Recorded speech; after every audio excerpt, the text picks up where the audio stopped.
Under the Speaker's announced policy of January 4th, 2021, the gentlewoman from New York, Ms. Stefanik, is recognized for 60 minutes as the designee of the Minority Leader. Consent that all members may have 5 legislative days to revise and extend their remarks and submit extraneous materials. Without objection. Thank you, Madam Speaker. On behalf of the Republican New York delegation, I rise today in recognition to honor our good friend Mike Long, the longtime chairman of the Conservative Party of New York.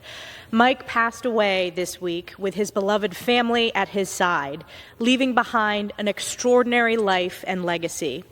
Mike Long was a man of integrity who lived a life of service above self.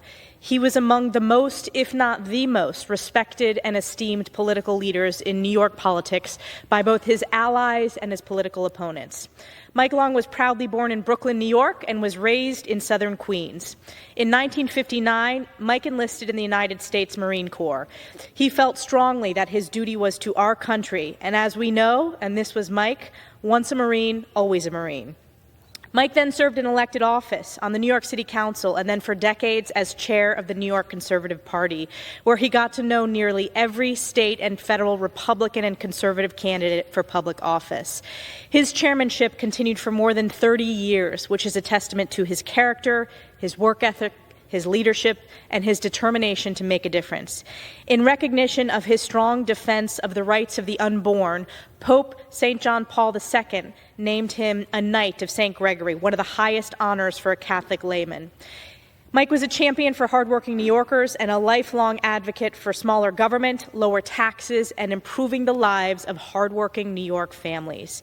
I and my colleagues, we were all honored to call Mike a true friend. When I first ran for office, I had met Chairman Long at various Conservative Party events, but I set up a formal meeting to seek his advice. It was in his office in Brooklyn. That's a long way for an upstate New York native running in the North Country. And I'll be honest, I got lost in the city driving and was hours late for that meeting. It's a pet peeve of mine to be late, and certainly you never want to be late for a Marine. It's a matter of respect to be on time.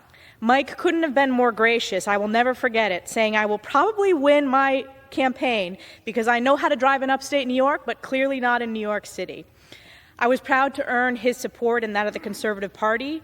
My family was honored to have Mike and his wife Eileen at our wedding years later. He is a true lifelong friend. Now, Mike is in heaven among the angels, and our hearts are broken for this truly irreplaceable loss. As I honor him for his service and an extraordinary life well lived today, we join together in praying for his beloved family, thousands and thousands of friends, and vast community of admirers. And I'm so honored to have my colleagues here today. I want to yield as much time as he may consume my colleague, Mr. Katko from Central New York.